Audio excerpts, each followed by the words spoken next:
Before we learn to do any fiddling, we need to learn how to tune the instrument. And before we learn to tune the instrument, I need to go over one basic concept that's often confusing to new players. And that's the concept of low and high. Which note is lower, which note is higher, which string is lower, which string is higher. And this is confusing because it's just a little counterintuitive.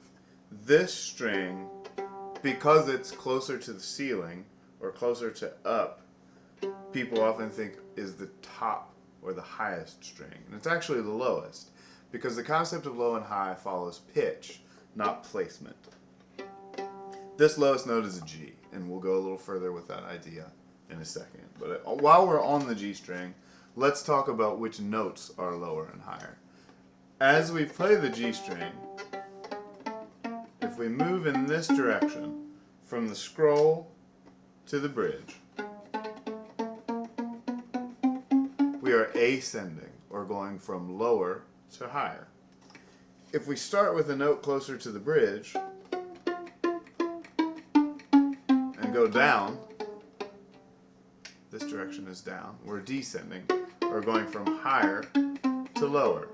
So strings, lowest, highest, directions, higher, lower. So that's just a basic concept that I want to get out there because sometimes it's confusing and it's easier just to get it over with. And now we know low and high. So now that we know that, we can talk about the names of the notes of the open strings from low to high. The lowest note is a G. The next higher note is a D. Then an A. Then an E. And I can hear just from plucking through my strings that I'm a little bit out of tune. So I need to find a way to get this instrument in tune. And what I suggest is a clip-on tuner. I already have one here ready to go. This is a Snark. There are all sorts of good tuners. I don't have a preference.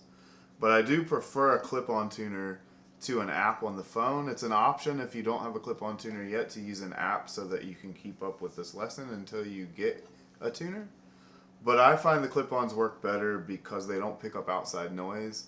And I end up playing a lot around other people where if I'm trying to tune to my cell phone, it uses the microphone, and so it picks up a lot of outside noise. I think they're accurate, I think they're good, but just because this is picking up vibration, it's really easy to tune in a noisy setting. Okay, so let's get started. First I want to tune the G. And it's well enough in tune that I don't need to use the peg.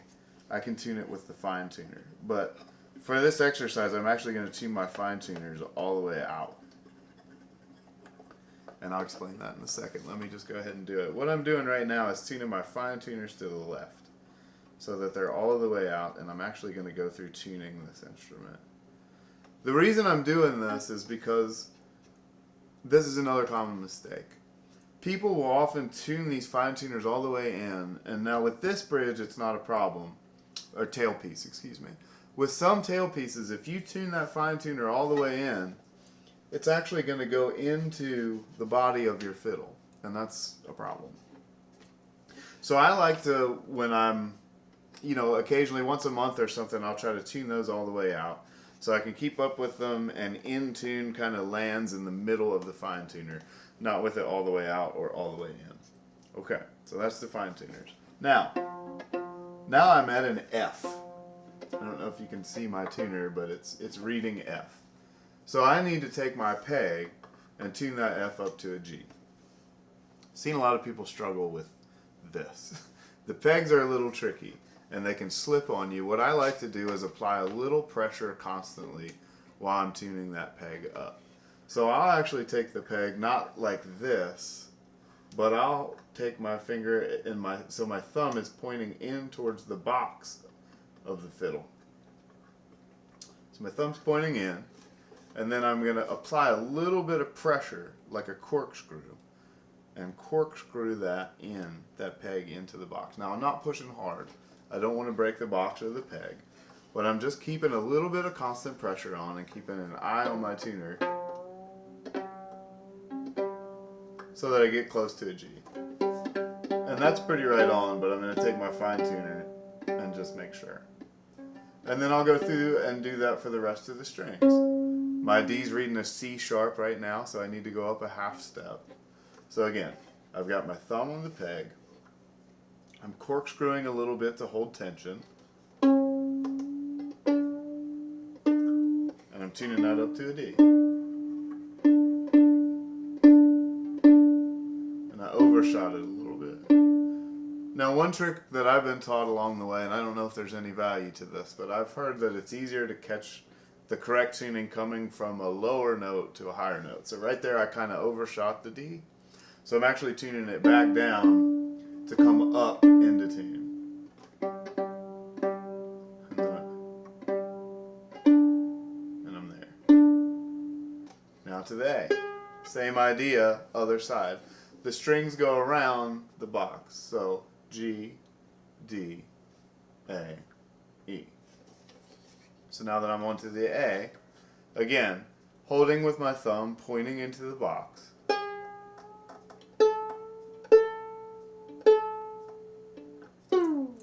That's what happens when you don't hold enough pressure. It'll slip, and now I'm in an F sharp. So.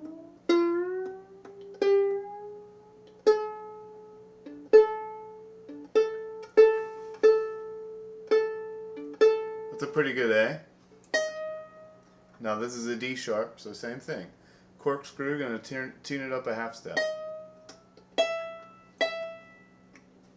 And now that I've got it pretty well in tune, I went through and tuned each string up to where it was in tune with the tuner. And now I'm actually going to go back and do it again, because as far out of tune as I put that by detuning my fine tuners, it will slip. The strings will slip a little bit as you change the tension of the other strings. So if I tune my G and then I change the D and the A, the G is going to change slightly. So I'll go back then and go over the whole thing with my fine tuners.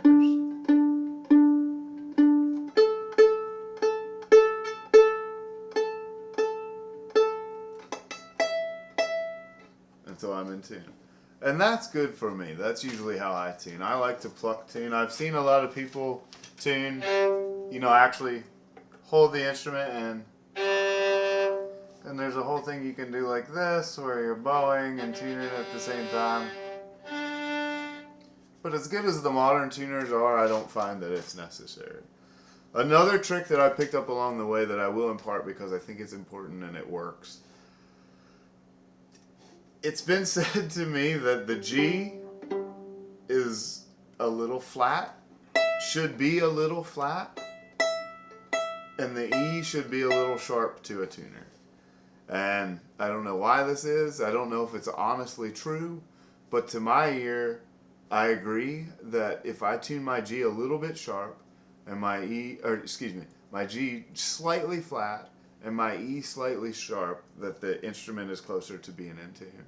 Now, as a beginner, I would encourage you just to tune straight on.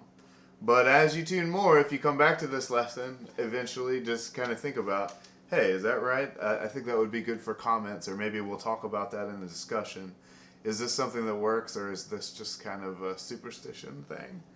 But I've done it, and I'd love to learn that from you guys. Okay. G, D, A, E. So I'm in tune now.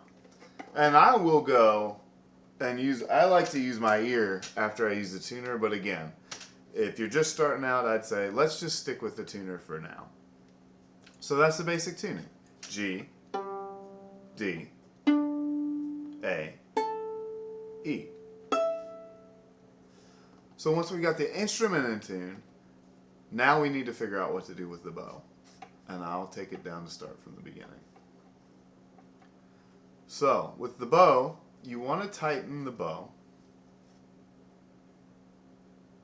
until the hairs are taut, but you still have curvature in your stick. So a couple basic bow terminologies. This is the stick, this is the hair, this is the frog, this is the tip.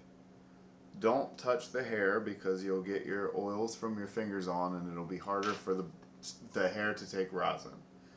And when you get the bow out of your case, tune it up. I like it right about here. Maybe a little tighter than that. You don't want to you don't want to tension it to the point that you have curvature going this way, what I like to think is concave. You want that to stay a convex stick. If you're tightening your bow to where you shouldn't need to tighten it to where that's even straight. You want to have some of that concave curvature in your bow, but you definitely don't want to tension it up to the point that you have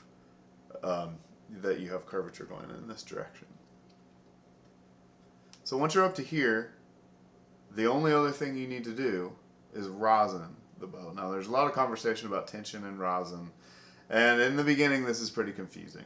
I would say this is a good starting point for tension, something like this. Every bow is different, every player is different.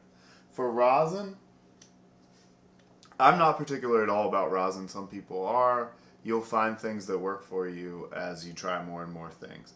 This is actually rosin that was in this apartment when I started renting it, that I found while I was cleaning, and I'm trying and I like it. So that's how not particular about rosin I am. But simple cake of rosin, take it from the frog to the tip. Some people will move the bow. I like to move the rosin like this. And again, you'll find a preference how much rosin and tension you like.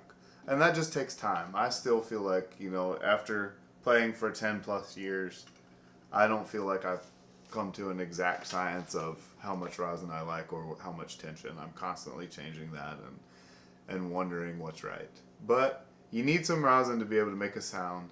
If you're finding it hard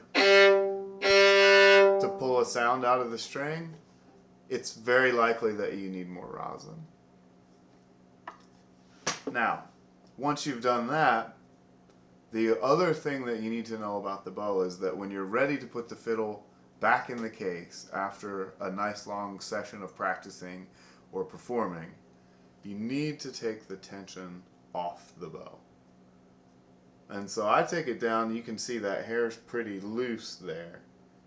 I like to take it down to about there so the tension's off the bow, so you don't warp the bow or wear it out. So, playing tension, tension for putting away. So those are basics about tuning, tension, and rosin. In the next lesson we'll start putting the bow on the fiddle and making some sounds.